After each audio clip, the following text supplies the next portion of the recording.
7 gram அளவுக்கு agar-agar வந்து எடுத்துக்கலாம். இதை வந்து ஒரு 5 நிமிஷம் போல் நம்ம தண்ணியில் நல்லா ஊற வச்சு எடுத்துக்கலாம். இன்றைக்கி வந்து நான் ஒரு இளநீ வந்து வழுக்கி இருக்கிற மாதிரி எடுத்து வச்சுருக்கிறேன். இப்போ ஒரு பேனில் எடுத்து வச்சுருக்கிற அகரகரை வந்து சேர்த்து நல்லா வந்து மிக்ஸ் பண்ணி விட்டுக்கலாம்.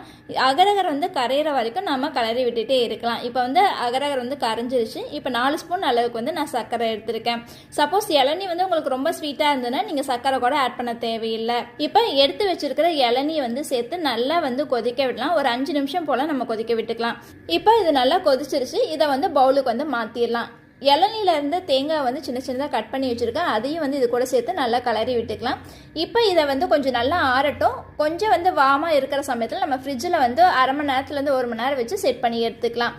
பவுலோட ஓரத்தில் கத்தியை வச்சு லைட்டாக எடுத்துக்கிட்டோம்னா புட்டிங் வந்து ஈஸியாக வெளியே வந்துடும். இப்போ வேணுங்கிற ஷேப்புக்கு நம்ம கட் பண்ணி எடுத்துக்கலாம். அவ்வளோதாங்க, சூப்பரான சுவையான ஹெல்த்தியான இளநீர் புட்டிங் வந்து ரெடி ஆயிடுச்சு. நீங்களும் ட்ரை பண்ணி பாருங்கள். தேங்க்யூ.